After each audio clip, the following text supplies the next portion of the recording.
অবশেষে 1 ঘন্টা দীর্ঘ বন্দি থেকে মুক্তি পেল মাসুক। হেমার মায়া হলো যেন। বাথরুমের দরজা খুলে হেমা দুষ্টু হাসিতে মতোয়ারা, আর মাসুকের মুখে ফুটে উঠেছে অস্থির রেখা। এত সময় বন্দি থেকে মনের কোণে জমেছে অসন্তোষ।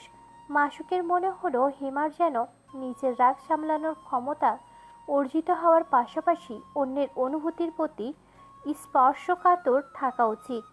সেও আজ রাগ দেখাবে। কি প্রক্রিয়া দেয় হেমা তা দেখতে চাই। কাঁধে তোয়ালে নিয়ে গোমরা মুখে সরে যায়। ধীর পায়ে বারান্দার দিকে পা বাড়ায়। হেমা বোকা হয়ে দাঁড়ালো। মাসুক তার সাথে কথা বলল না কেন? মাসুকের সাথে তাল মিলিয়ে তার টি শার্ট টেনে ধরে, বলে, কোথায় যাচ্ছ? মাসুক জবাব দিল না। টি শার্ট ছাড়িয়ে বারান্দায় গিয়ে হাজির হয়। ভেজা তাওয়াল দড়িতে ঝুলিয়ে বুকে হাত ভাঁজ করে দাঁড়ায়। হেমাও পিছন পিছন এলো। মুখ উঁচু করে চেয়ে বলল, কথা বলো আমার সাথে। মাসুকের নীরবতা হেমার মনে উদ্বেগ ছড়ায়। কপালে ভাঁজ ফেলে সে চিন্তায় ডুবে গেল সে। মাসুক আর চোখে একবার হেমার মুখ দেখে নিল, সঙ্গেই নিজের ভঙ্গিমা অটুট রাখে। হেমা অনুভব করছে ভালো লাগছে না মাসুকের নীরবতা। তার চেনা মাসুককে অন্যরকম লাগছে। অস্থিরতা প্রকাশ করলো হামলা করে।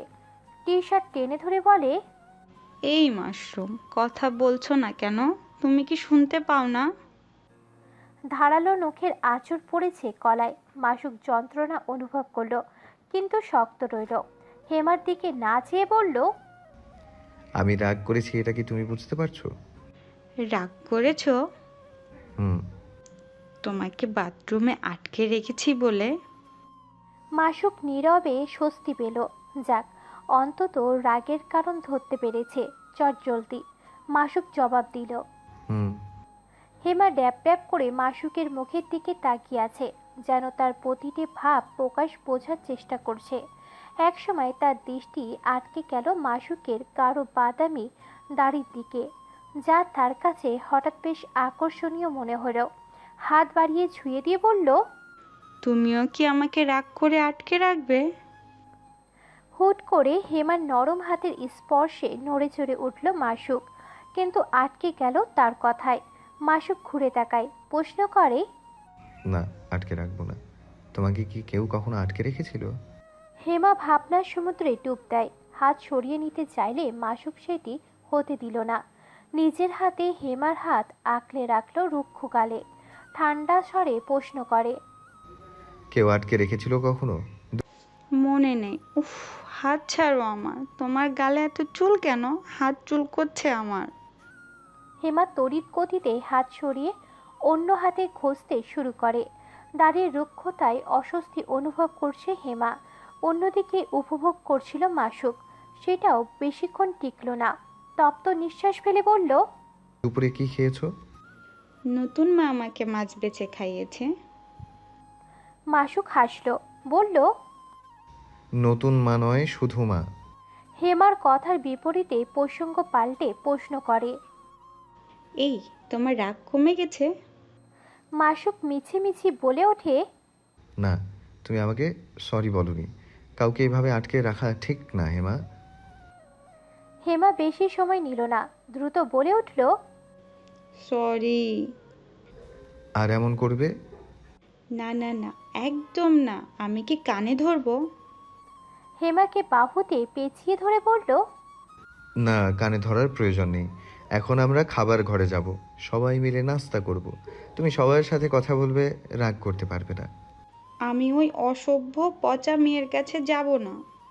ওর দিকে তাকাবে না। এসো। সন্ধ্যায় পরিবারের সবাই আবার একসাথে চায়ের আড্ডায় বসেছে। হেমার কারণে এক দুদিন এই আড্ডায় কিছুটা বিরতি আসলেও আজ আবার সে আগের দিনের মতোই সবাই মিলে একসাথে বসেছে। মৃদুলও ঠিক আজানের আগে বাড়িতে ফিরে আসে। টিভিতে খবর চলছে, আর সবাই যার যার মতো সোফায় বসে, যেন পুরনো স্বাভাবিকতাটা আবার ফিরে এলো। তাছাড়াও পরিবারের সদস্য বৃদ্ধি। মাসুক হেমাকে চা কিছুটা ঠান্ডা করে এগিয়ে দিল। অন্যদিকে রাইমা সুযোগ বুঝে মাসুককে বলল, আমাকে চায়ের কাপটা পাস করবেন প্লিজ? মাসুক প্রতিক্রিয়া দেওয়ার পূর্বেই হেমা মুখ ভেজকি কাটে। শান্তনা বেগম আলগোছে হাসলেন। মাসুক আলতো হাতে রাইমার দিকে চায়ের কাপ এগিয়ে দিয়ে হেমার দিকে তাকায়। হেমাকে ক্ষিপ্ত দেখালো। মাসুকের কাছ থেকে মুখ ফিরিয়ে নেয়। হয়তো তার বিষয়টা পছন্দ হয়নি। টিভির আওয়াজের অগোচরে প্রশ্ন করলো, আমি চায়ের কাপ এগিয়ে দিয়েছি বলে রাগ করেছো? হেমা কুটকুট করে ড্রাই কেক চিবোচ্ছে। প্রচণ্ড অভিমানী জবাবটুকু দিল না। মাসুকের মাথায় আরও এক নতুন বুদ্ধি খেলে। মান, অভিমান, রাগ এইসব সূক্ষ্ম অনুভূতি যা হেমার মধ্যে আর জাগ্রত করা উচিত। মাসুক হেমাকে দেখিয়ে রাইমার দিকে কেক এগিয়ে দিয়ে বলল, শুধু চা খাচ্ছেন যে? নিন, হালকা নাস্তা করুন। রাইমা এবং রিমা অবাক হলো মাসুকের আন্তরিকতায়। আগেও এসেছে সেইখানে, মুখ ফুটে একটা কথাও বলেনি মাসুক। রিমা অনেক চেষ্টার পরেও বলেনি। হেমা ফিরে চাইল মাসুকের দিকে, অথচ মাসুকের তার দিকে কোনো খেয়াল নেই। রেগে হাতে থাকা চায়ের কাপ এবং ড্রাই কেক টেবিলে শব্দ করে রাখে। দুই হাত গুটিয়ে টিভির দিকে চেয়ে বসে রইল।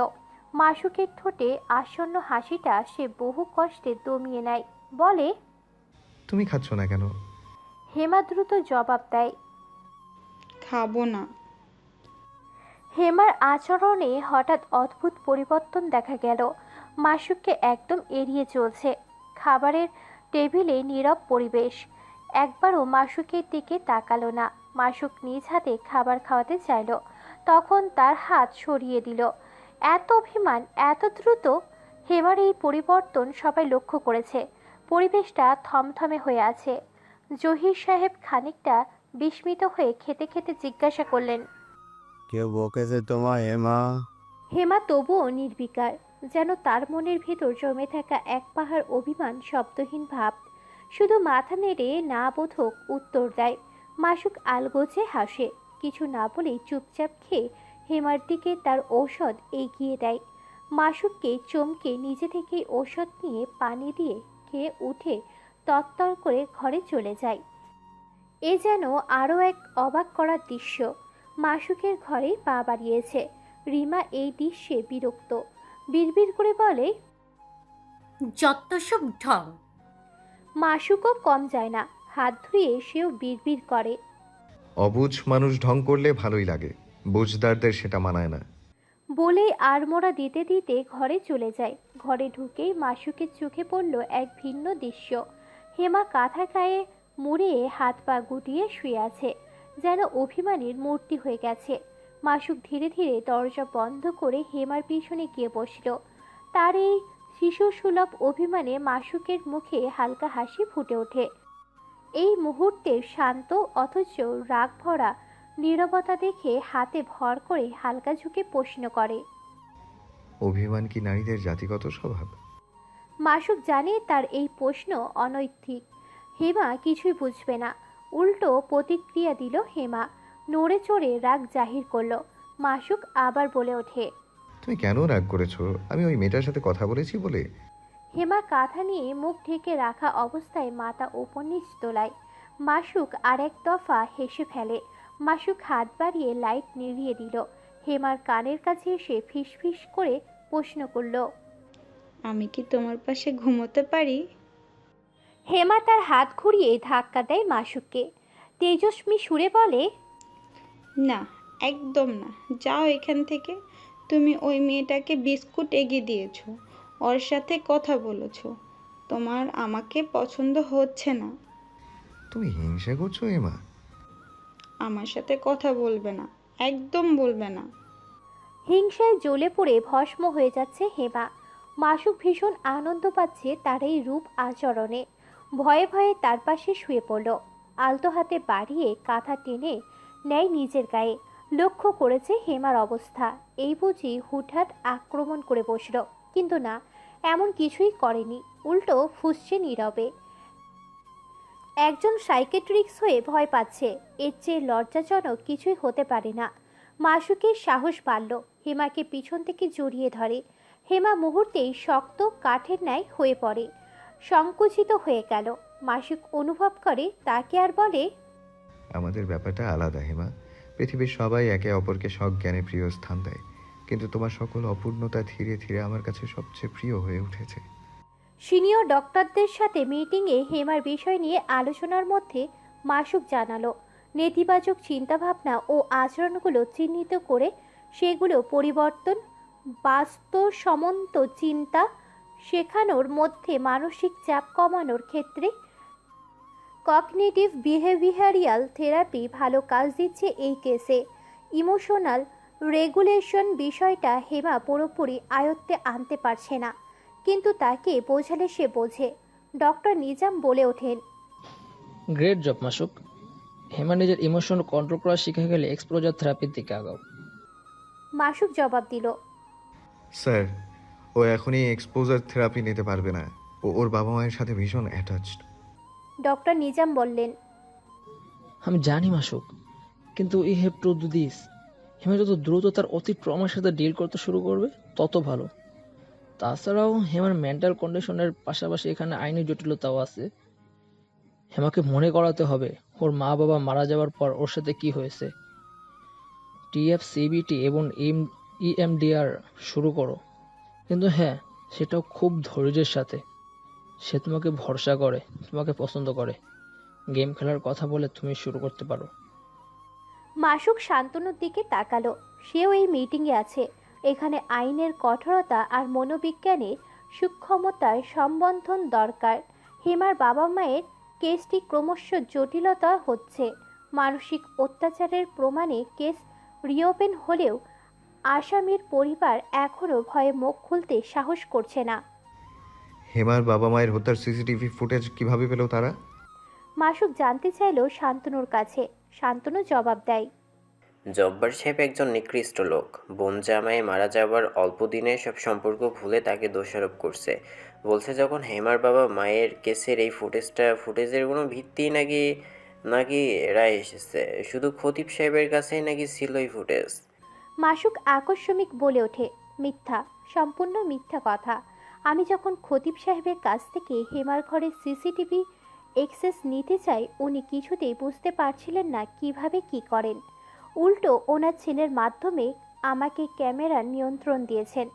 শান্তনু ভাবুক ভঙ্গিতে মাথা দোলায়। তার কাছে কেসটা পানির মতো স্বচ্ছ, কিন্তু এসবের পিছনে কারণ না জানা অবধি কোনো কিছুই এগোবে না। যদি আসামি পক্ষের কাছ থেকে কোনো জবানবন্দি আসতো তাহলে কিছু একটা করা যেত। সেটাও সম্ভব নয়। শান্তনু বলল, খতিব সাহেবের কাছে এই ফুটেজ থাকা মানে ফরিদা বেগমের কাছে থাকা। মাসুক একই সুরে বলে ওঠে, ফরিদা বেগমের কাছে থাকা মানে জব্বার সাহেব আর তার ছেলে ফাহিমের কাছে থাকা। রাইট। শান্তনু আবার বলল, ইজি একটা কেস। ফরিদা বেগম এবং জব্বার সাহেব এসবে জড়িত শুধু প্রমাণ করার পালা। হেমার উপরে মানসিক নির্যাতনে আমরা রিমান্ডে নিতে পারতাম সন্দেহের ভিত্তিতে, কিন্তু সেটাও সম্ভব হচ্ছে না যতক্ষণ না পর্যন্ত একতরফা যারা আসামি হয়েছে তাদের থেকে ক্লিয়ার স্টেটমেন্ট আসতো। ডক্টর নিজাম বলে ওঠেন, ওরা অযথা কেন কাউকে মারবে? ওরা হচ্ছে অন্যের হাতের পুতুল। এটা আমাদের প্রশাসন বোঝে না। শান্তনু বলল, সবাই বুঝে স্যার, কিন্তু বলে না, আইন অন্ধ। চোখে জ্যোতি ফিরবে না যতক্ষণ না পাকা পোক্ত প্রমাণ সামনে রাখা হচ্ছে। মাসুক সুদাই, উপায় কি? উপায়? এখন এক গুপ্তচর জানিয়েছে জব্বার সাহেব নাকি ব্যবসায় আছে রূপগঞ্জে। সেখানে যাব আমি আগামীকাল ছদ্মবেশে। আমি খতিব সাহেবের ছেলের হিস্ট্রি বের করলাম। নাথিং সাসপেন্সিয়াস। আমি একটা প্ল্যান করেছি জানিস। মাসুক জানতে চাইল, কি প্ল্যান? আমি আসামিদের ছাড়ানোর ব্যবস্থা করতে চাই, এই লোভে যদি মুখ খোলে। এতদিন করিসনি কেন তাহলে? শান্তনু হুট করেই ঠাট্টার সুর করল। তীর্যক দৃষ্টিতে তাকিয়ে বলল, ভালোই অধৈর্য হয়েছিস বিয়ে করে। আইন কি তোর শ্বশুরবাড়ির আবদার?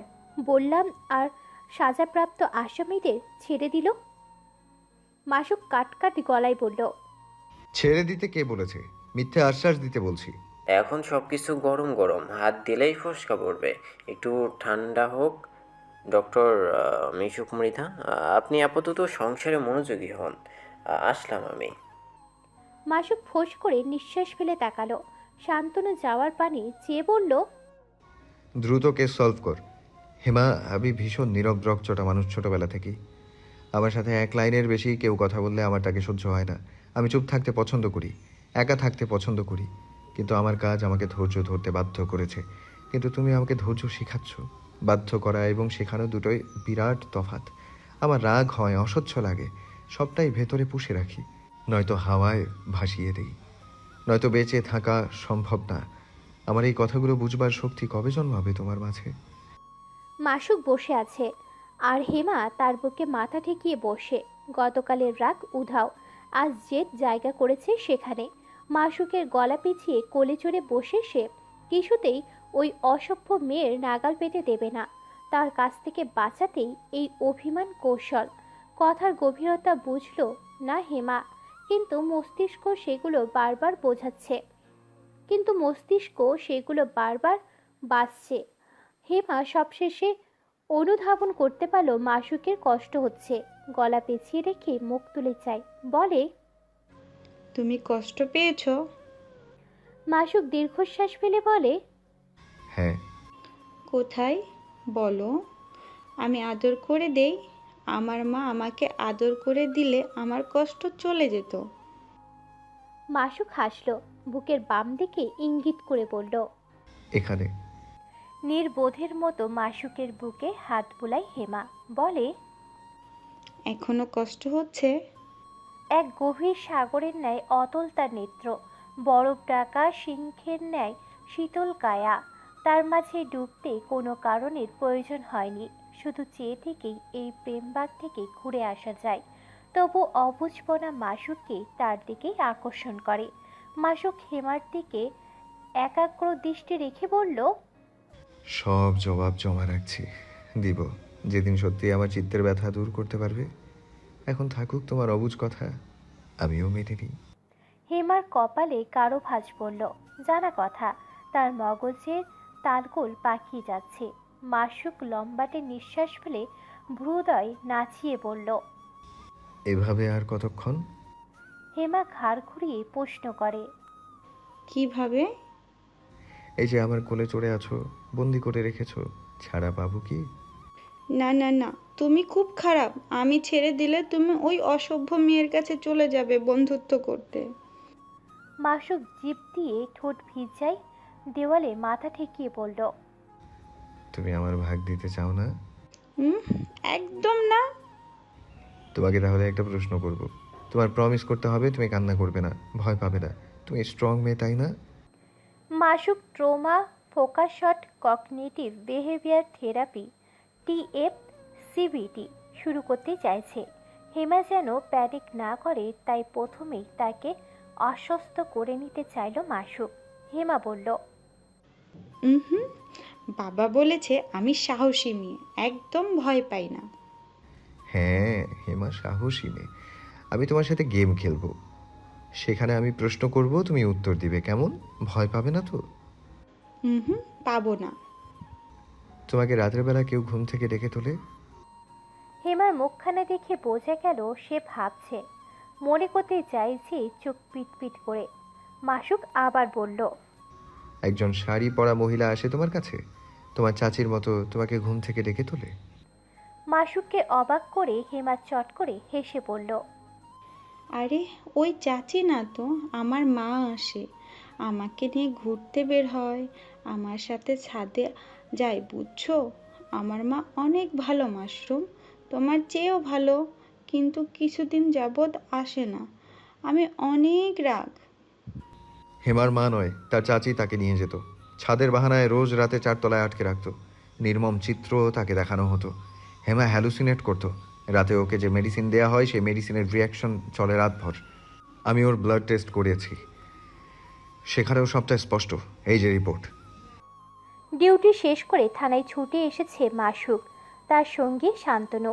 ডাক্তারের কিছু রিপোর্ট প্রয়োজন ছিল, যা এই মামলার জন্য অন্তত জরুরি। আদালত কেস পুনরায় খোলার চূড়ান্ত অনুমতি দিয়েছে। শান্তনু থানার ওসির উদ্দেশ্যে বলল, স্যার, আমি জানতে পেরেছি যারা এই হত্যার সাথে জড়িত ছিল তারা সকলেই শ্রমিক। পুরনো কোনো মার্ডার হিস্ট্রি না থাকলেও ওদের চারিত্রিক বৈশিষ্ট্য তেমন একটা ভালো না। উগ্র, মাদক আসক্ত, ফরিদা বেগমের ছেলের খবর নিয়েছি। ছুটিতে আছে দেশে, এখন বিদেশিনী মেয়েকে বিয়ে করে দিব্যি আছে। আসামিদের সবার পরিবারকে আসামিদের সবার পরিবারকে খুঁজে পাওয়া যায়নি। আসামিদের সবার পরিবারকে খুঁজে পাওয়া সম্ভব হয়নি, যেহেতু 10 বছর অনেক সময়। মাসুক বলল, শুধুই কি লোন পরিশোধ করতে না পারায় তাদের হত্যা করা হলো? আমি বিশ্বাস করতে পারছি না। শান্তনুর ভীষণ রাগ হচ্ছে। রাগটা জায়েজ নয়, তারপরেও বারবার মন একই কথা বলে, সেটা সে প্রকাশ করল। খতিব সাহেব যদি বলে যেতেন তার চিঠিতে। মাসুক শান্তনুর দিকে চাইল। ওসি সাহেব মনোযোগ দিয়ে ফাইল দেখছেন। মাসুক বলল, আসামি বাইরের কেউ হলে নিশ্চয়ই নাম উল্লেখ করতো, কিন্তু খতিব সাহেব সেটা করেননি। বিষয়টা পুরোপুরি ক্লিয়ার। শান্তনু বলল, এক্স্যাক্টলি, আপনজনের মায়ের নাম লুকিয়ে গেছেন, এটাও একটা প্রমাণ। কিন্তু এই জাহিল জব্বারের দোষ সমস্তটা খতিব সাহেবের ঘাড়ে চাপা দেবে তো। শুনলাম লয়ার হায়ার করেছেন। মাসুকের কপালের রগ ফুটে ওঠে। ঘৃণা লাগছে এই বিষয়টি শুনেও, যে একজন মৃত মানুষকেও তারা ছাড়ছে না। হেমাকে কতটা কষ্ট দিয়েছে। মাসুক রুড গলায় বলল, একবার শুধু প্রমাণিত হোক, তারপর তাদের সব অন্যায়ের শাস্তি তারা ভোগ করবে। শান্তনু বলে, সেটা তো ভাবেই আমি এর আগে স্বস্তির নিঃশ্বাস ফেলবো না। তাছাড়া আমি রূপগঞ্জে মানুষ পাঠিয়েছিলাম, তারা জানালো মালিক হিসাবে খুবই জঘন্য একজন লোক জব্বার সাহেব। হুট করে মস্তিষ্ক জ্বলে ওঠে। মাসুক তড়িঘড়ি করে শান্তনুর দিকে চেয়ে পড়ল। শান্ত, হেমার বাবা জব্বার সাহেবের কাছ থেকে লোন নেয়নি তো? শান্তনুর চুল খামচে ধরল। এই কথাটা এখনো তার মাথায় আসেনি কেন? অধম হয়ে গেল নাকি? শান্তনু উঠে দাঁড়ায়। ওসি সাহেবকে সালাম দিয়ে বিদায় জানিয়ে মাসুকের কাঁধে হাত রাখল। ভালো একটা জিনিস মনে করিয়েছিস, চল। শান্তনু এখন পুরোপুরি কেশে নিমগ্ন। তার একমাত্র লক্ষ্য সত্য উদ্ঘাটন করা। বুদ্ধি কাজে লাগিয়ে জানতে হবে হেমার বাবা কি আসলে জব্বার সাহেবের কাছ থেকে ঋণ নিয়েছিলেন। মনে হচ্ছে ঠিক তাই। তার আগে হেমাদের পুরনো বাড়িতে যাওয়াটা জরুরি।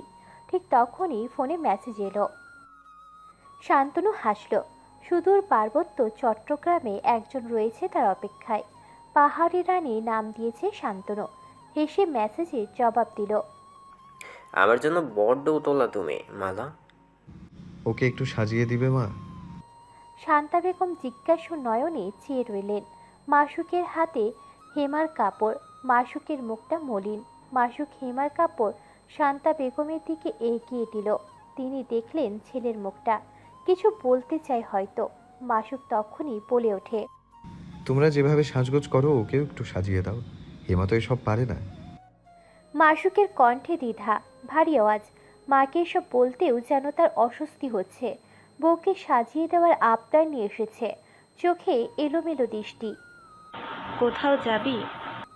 অপ্রস্তুত মাসুক জবাব দেয়, হুম, না মানে, হ্যাঁ, ওকে নিয়ে বের হব।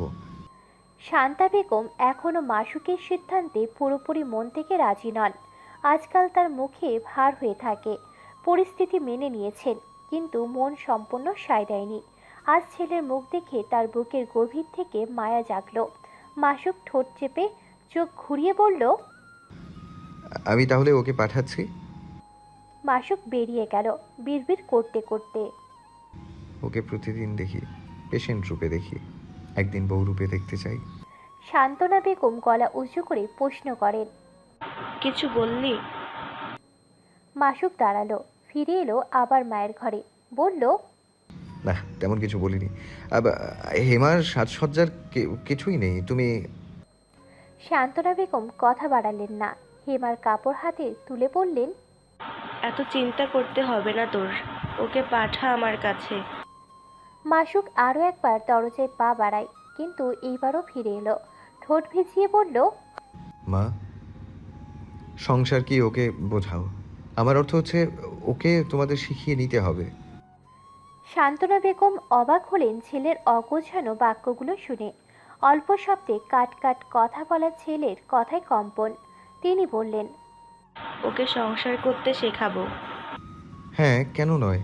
আর 5জন সাধারণ মানুষের মতো ওর জীবনটাও হওয়া উচিত। মাসুকের মায়ের উপর ছিল পূর্ণ আস্থা, কিন্তু মন অস্থির।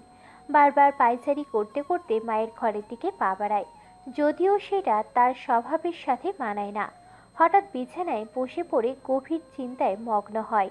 হেমাকে কেমন লাগবে তার বউরূপে? দেখো দেখো, আমি সেজেছি। হেমার কণ্ঠস্বর শুনে মাসুকের বিচলিত দৃষ্টি তার দিকে ঘুরে তাকালো। দুজনের চোখের মিলনেই যেন সব অধীরতা মিলিয়ে আসে। হৃদয়ে নামে এক শান্ত শীতল বৃষ্টি। গোলাপি বস্ত্র হেমার অঙ্গে প্রত্যঙ্গের সাথে মিশে আছে। চুলগুলো পরিপাটি, আর কপালের মাঝখানে সাদা পাথরের টিপ জলজল হয়ে উঠেছে। ঠোঁটেও গোলাপি আভা, সেইগুলো তার নির্ভেজাল হাসি। সবকিছু মিলে মাসুক নিস্তব্ধ হয়ে গেল, একেবারে প্রতিক্রিয়াহীন। হেমার কাছে এসে দুই হাতে মাসুকের টি শার্ট টেনে বলল, আমাকে নতুন মা সাজিয়ে দিয়েছে, বলেছে তোমাকে সবার আগে দেখাতে। কোমর জড়িয়ে বুকের উষ্ণতায় মিশিয়ে নেয় মাসুক। হেমার নেত্র প্রসারিত হয় নীরবে। অজ্ঞাত কোনো অনুভূতি স্নায়ুতে ঝড় তুলল যেন। মাসুকের কাছে আসা ধোঁয়াশার মতো তার কাছে শীতটারা বেয়ে বেয়ে চলা অসহ্য অনুভূতি। হেমাকে আরো খানিক বিস্মিত করে কপালে ঠোঁট রাখে। সেভাবেই অস্পষ্ট স্বরে আওড়ায়, সরলতার স্নিগ্ধ মূর্তি, হৃদয়ের উচ্ছল ঝড়, নিঃশ্বাসের গভীরতম ব্যাকুলতা। হেমা সরোয়ার নয়, হেমা মাসুক মেধারূপে অনুভব করছি। হেমা বরফখণ্ডের মতো নিথর ও শীতল। চারপাশে এক অলৌকিক স্তব্ধতা। কেন এমন হচ্ছে? বুকের ভিতর ধড়ফড় নিঃশ্বাসের অঙ্গীকারটা আটকে গেছে। কেন এই অনভ্যপেত অবস্থা? নিজেই তা উপলব্ধি করতে পারছে না সে। মাসুক বিষয়টি খেয়াল করলো। দ্রুত কপাল থেকে মুখ সরিয়ে হেমার দিকে চাইল। অনুভূতির সাগরে ভাসতে ভাসতে জ্ঞান হারায়নি। থুতনিতে হাত ঠেকিয়ে বলল, নিঃশ্বাস আটকে রেখেছো কেন তুমি? হেমা স্তব্ধ বিভ্রান্ত মুখে চেয়ে বলল, হুম। অভ্যন্তরে এক অশান্ত তরঙ্গ বয়ে যাচ্ছিল তার মাঝে। বুঝে উঠতে পারিনি, নিজেও জানে না শ্বাস আটকে রাখার কারণ। উদাসীন নেত্র আবার নুয়ে ফেলে। মাসুক হেমার গালে হাত ছুঁয়ে দিয়ে বলল, আমি তোমার কাছে দাঁড়িয়ে আছি বলে তোমার খারাপ লাগছে? ভয় লাগছে। আমাকে ভয় পাচ্ছ? চকিত গলায় জানতে চায় মাসুক। হেমা ধীরে মাথা তুলিয়ে বলে, হুম। তাহলে? হেমার অন্তঃস্থলে সবটা গুলিয়ে এলো। সে মাসুকের চোখে চোখ রাখতে পারল না। মস্তিষ্ককে কাজে লাগিয়ে আওয়াজ নত করে বলে, ঘুরতে যাব। চাপা হাসে মাসুক। জবাবে বলে, তুমি তো বাইরে যেতে ভয় পাও, আজ নিজে থেকে কেন বের হতে চাইছো হেমা? এমনি। এমনি? কিন্তু আমার মনে হচ্ছে তুমি আমার কাছ থেকে ছাড়া পেতে বাহানা দিচ্ছ। হেমা হচকচিয়ে ওঠে। সত্যিই তো, মাসুকের কাছে ধরা পড়ে যাওয়ায় তার অধীরতা বাড়ল। আকুল চোখে চেয়ে বলে, শোনো। মাসুক রাশভারী কণ্ঠে জবাব দেয়, বলো, শুনছি। আমাকে ছেড়ে দাও। মাসুক আর কিছু বলল না। হেমার কাছ থেকে খানিকটা দূরত্ব বজায় রেখে সরে দাঁড়ালো। তবে পুরোপুরি দূরে নয়। তাকে সময় দিতে হবে এই নতুন অনুভূতির বুঝতে এবং শেখার জন্য। ধীরে ধীরে সে এই অস্থিরতা অর্থ খুঁজে পাবে, নাম দিতে পারবে এই অনুভবের। মাসুক যেটায় ধীরে ধীরে মজেছে। নিঃশব্দে বিছানায় সোজা হয়ে বসে পড়ল। হেমার উদ্দেশ্যে বলল, হেমা, আলমারি খুলো। হেমা সংসেজে দাঁড়িয়েছিল। মাসুকের কথায় হুঁশ ফিরল। ঘুরে তাকালো মাসুকের দিকে। মাসুক আবার বলে ওঠে, আলমারি খুলো। হেমা কিছু না বলেই আলমারি খুলে দাঁড়ায়। মাসুক এবার বলল, আমার কাপড়ের সেকশন থাকে, আমার শার্ট আর প্যান্ট বের করো। হেমা বোকার মতো দাঁড়িয়ে রইল। কোনটা বের করবে? এখানে তো অনেক কাপড়। দিশেহারা মুখে মাসুকের দিকে আবার দৃষ্টি দেয় হেমা। মাসুক বলে, তোমার যেটা পছন্দ সেটা বের করো। তোমার চুজ করা কাপড় পরে আমরা বের হব, কেমন? হেমা আগ্রহ প্রকাশ করে প্রশ্ন করে, সত্যি তুমি আমার পছন্দের কাপড় পরবে? মাসুক উঠে এসে হেমার কাছে দাঁড়ায়। হেমার মুখের দিকে কিছুটা ঝুঁকে বলে, অবশ্যই পরব। তুমি আমার স্ত্রী। স্ত্রী অর্থ জানো? স্ত্রী অর্থ হচ্ছে তোমার ভাষায় বেস্ট ফ্রেন্ড। আমি কি বলো তো? কি? আমি তোমার বর, স্বামী, অর্ধাঙ্গ, যার সাথে তুমি হয়তো বাকিটা জীবন কাটিয়ে দেবে, যে তোমাকে একটি ফুলের টোকাও লাগতে দেবে না। আমি তোমার প্রোটেক্টর, তোমার বেস্ট ফ্রেন্ড।